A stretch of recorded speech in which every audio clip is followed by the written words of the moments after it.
man, oh man, we got a good one today. What we got going on is I get a new set of wheels for the Honda Mino. We also get the engine bay dialed and painted, and I may or may not jump off of a moving boat.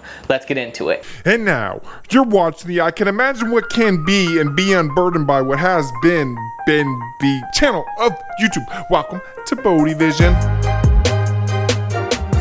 Hey, so what is up and welcome. Thank you so much for joining me yet again on another video. So in the back of the El Camino that some people call the Honda Mino, I was calling it El Chapo a little while ago. And what this car actually is a 1980s El Camino sitting on top of a 1990s Honda CR-V. Really weird combination, but the reason why we are doing that is because of this guy right here. This is a Honda B20. This CR-V, well, this vehicle that was a CR-V is an all-wheel drive stick shift. So all-wheel drive stick shift B series El Camino, I think that's pretty cool. If you don't like it, you're in the wrong place. So what I want to get started on today is at the end of the last video, we got the motor ripped out, the guy that's sitting right here. We got that taken out of the engine bay. Now, there are a whole bunch of accessories still in the bay. All of the brake lines, including all of the ABS module and all of that garbage, I need to get that properly labeled and get that all ripped out of there because I'm not extremely familiar with how the ABS works and all of the lines going to it,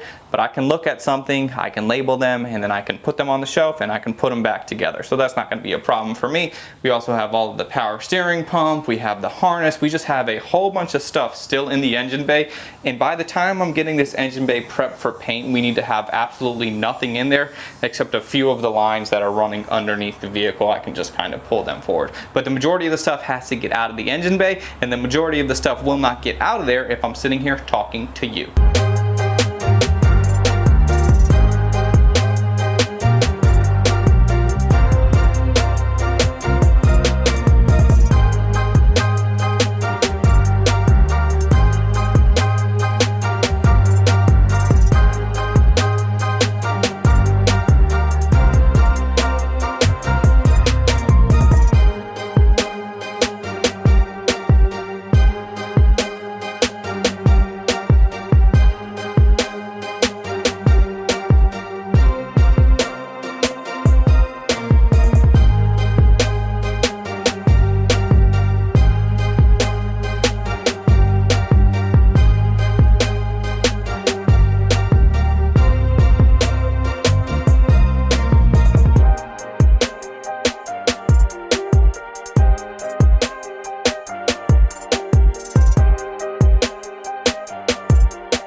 So at this point we are starting to clean some things up. I can foresee having to make a couple more cuts. I need to add some braces to these guys because I kind of just welded them in where they needed to be. Now we need to get that finalized and weld it out and make sure it's nice and strong. So I think the next step is, before I get too much further into it, this thing is just absolutely caked and covered with grease. I did pressure wash it as all the stuff was in here, but all of the stuff that was in here was blocking me from being able to pressure wash it really good.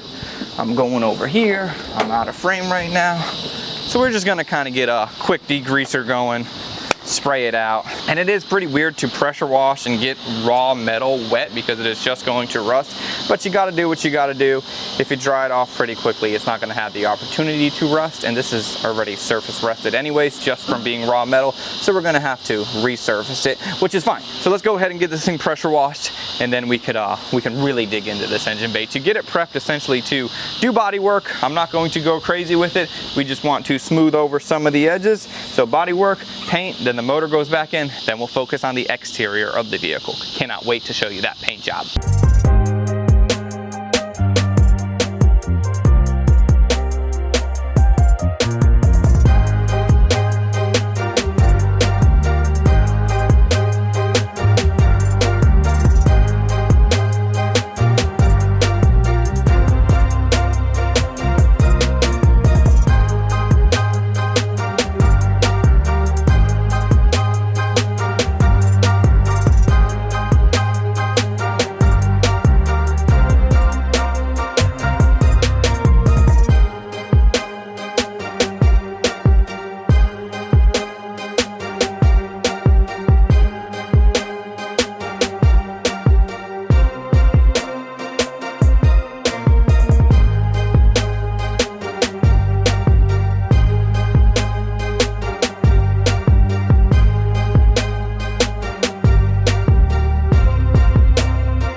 that we get the Honda Mino turned around, or El Chapo, whatever you want to call it, let's go ahead and get in the engine bay and figure out exactly what we need to do to get this thing painted, or at least work towards that goal.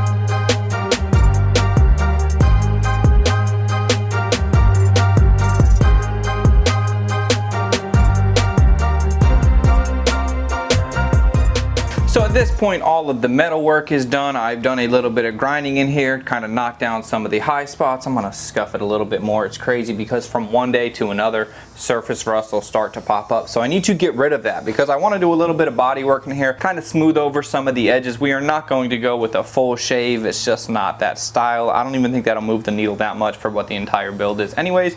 So I don't see the need to spend another 2 weeks just sanding down the engine bay. So what I'm going to go with next is I need to get rid of all of that rust. We have a lot of exposed metal. So I'm going to go with a DTM direct to metal high build primer. This primer is really meant to go right on top of metal, but it is also going to be fine to prime the entire thing as like a nice base layer. So once that's on there, I don't need to worry about the surface rust creeping back up on me. Then I can do all of the body work that I need to do. And then eventually we will be getting into painting the engine bay the color that the entire car is going to be. No graphics in the bay though. Let's spray out that primer.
Primer dry, my buddy texts me. He's like, you want to take the boat out? Dude just got a fresh boat. Check it out. You can keep coming. All right.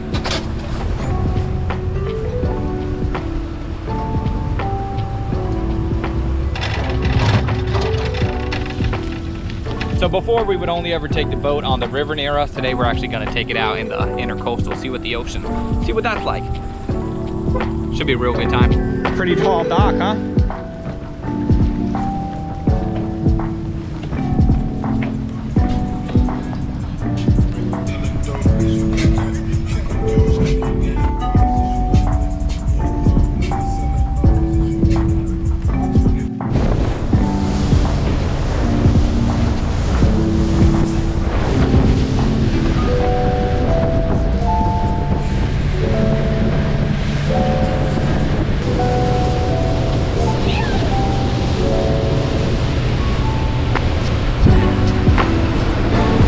Do a little dry by? Yeah, I think so.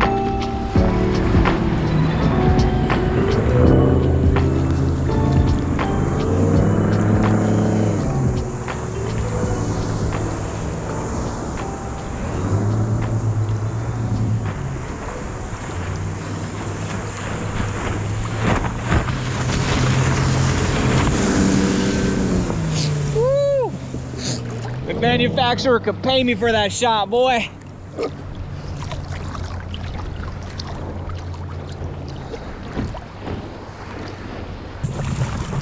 Coming? Yeah, I'm coming. So good little test run. Everything looks solid. It was a little choppy to want to take the families out here. That's really what we were looking for, is do we want to take the kids out here? Would they have a good time?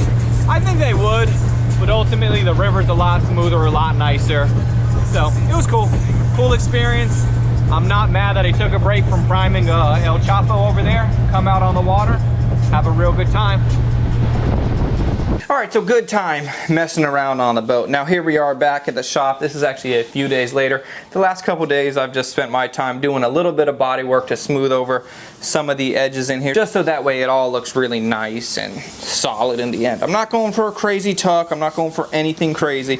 I just want it to look like a good factory looking vehicle, because I feel like that's going to confuse people even more, because they're going to think, what the heck is going on with this? So the last thing that I'm doing right now before I go ahead and go with that base coat is I'm scuffing everything down with the maroon scuff pad. This is more or less like a 400 grit sandpaper, and from this I'm just going to go straight into the base coat.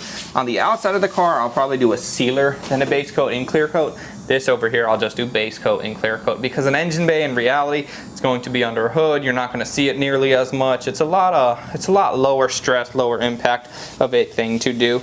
It matters a little bit less than the exterior of the car, also because there's all these weird surfaces and angles and stuff, so you can get away with an engine bay looking really good with a little bit less effort than the outside of a car. I'm gonna just scuff it down here, then we will go ahead and mix up that base coat, clear coat, and I should be done spraying this thing out by lunchtime.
So here we are, ready to go.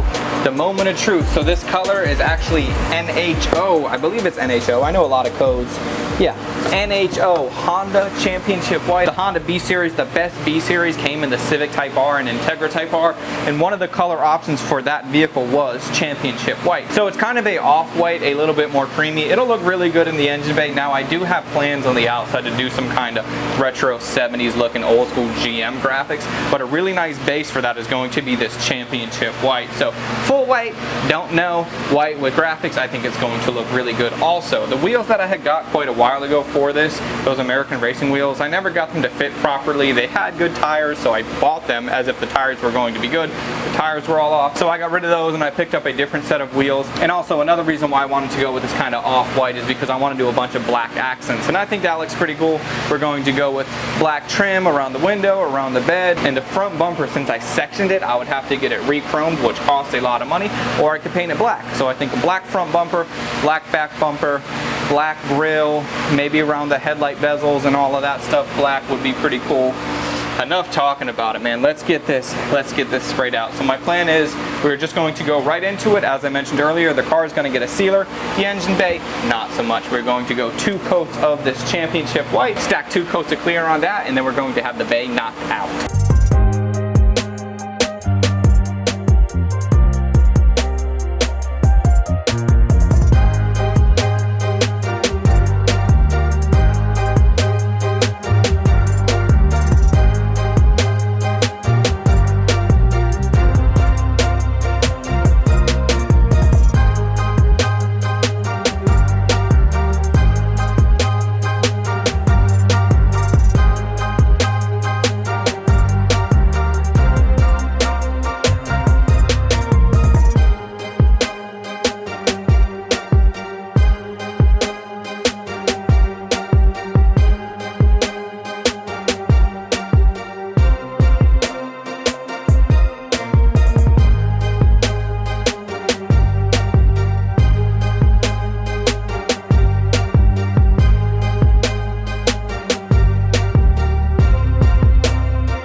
NHO Championship White. Now, as far as this color goes, if you are going to spray this color and I had to make a recommendation, do not get discouraged after the first coat, because the first coat is really light. It doesn't cover really nicely, especially that primer underneath. It kind of shines through a little bit. But by the time you do that second coat, or maybe even second coat and a half, so one solid coat and another coat, then come back and kind of dust it to make it all nice and consistent, it'll come around.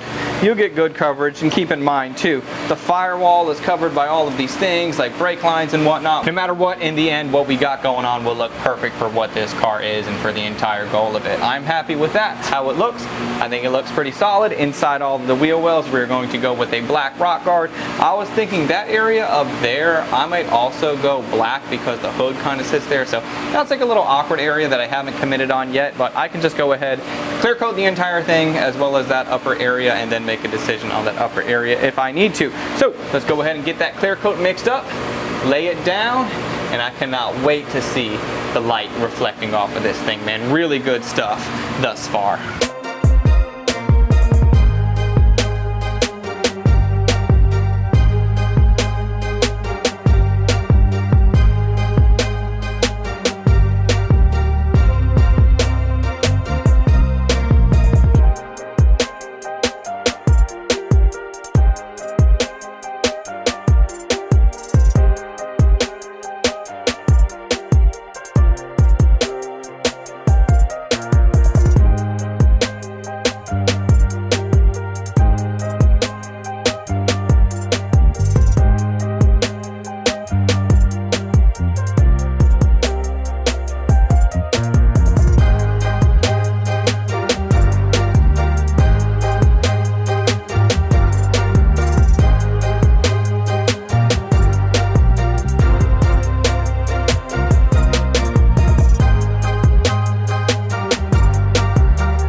Dude, you see this thing, for this thing to have the fully redone motor that I have not redone yet, but we're going to get that thing looking right, get the turbo kit on it. I'm definitely going to make the valve covers look nice. I'm going to make the whole thing look real nice. Get the motor back in here, get everything looking solid, because not only is this a body swap, this is actually going to be a nice vehicle in the end, which will make it a lot more confusing to the average old dude that's looking at it and just wondering, why did you do this?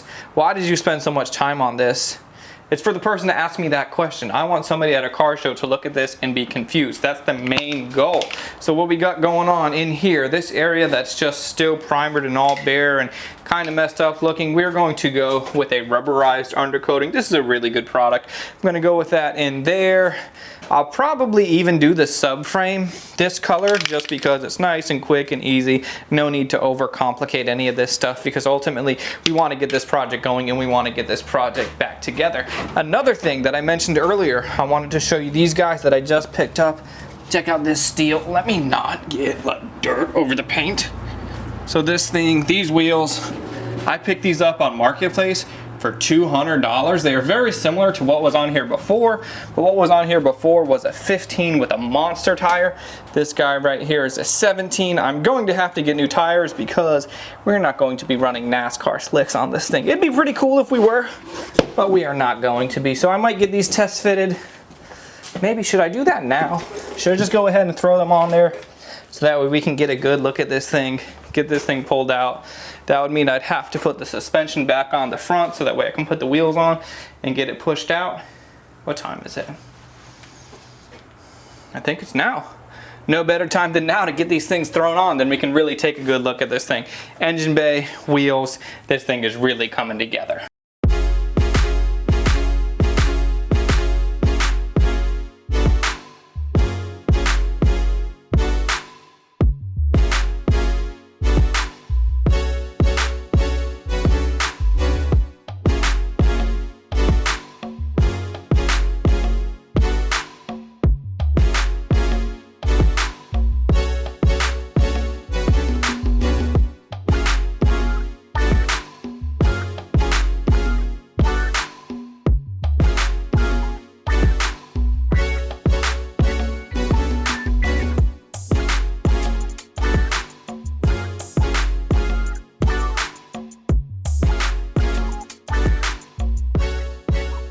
All right, so I like I like how everything's going. I like how everything is looking. The engine bay is looking really solid. The seat's just kind of sitting in there because I had to pull out the brake booster, the clutch master cylinder, all of that I had to rip out. Man, so as far as wheels go, these look so much better than those other ones that I had. I wanted to make them work, but I was feeling like there's just no way to make them work without throwing a lot of money at them. So I sold them, picked these up. I don't know if I mentioned I picked these up for $200. $200, I will have to buy tires. But this kind of gives me a rough idea of where I need to go as far as tire size. I'm thinking I don't need to go as wide because it is hitting the control arm in the rear. The actual tire is, it protrudes out pretty far. These are a super aggressive spec. What are they? 245/40. I'm maybe thinking like a 205/45. We want to narrow them up a little bit, bring them up a little bit, because this spec is wild for what this car is. This is more aggressive. It's going to run a lot better if I could make it work. Does it work right now? No. So engine bay, what do you guys think about it? I think that it looks really good. I cannot wait to start to get everything back in here. When you do an engine bay, it looks crazy just because it is so much of one color. It's almost overwhelming. And as soon as you start to put stuff back in here, it's going to look even better. For example, I'm going to try to tuck the wires a little bit. I'll run some custom ground straps. Everything that I put back in the engine bay is not going to be rusty or dirty. I'm going to use as much new hardware as I can, just so that way it's all nice and gold and zinc plated. The zinc plated bolts on the championship white, that's such a good combo. The valve cover, we are going to go with a red valve cover because that is going to match the graphics that I plan on doing on here. The graphics that I plan on doing on here,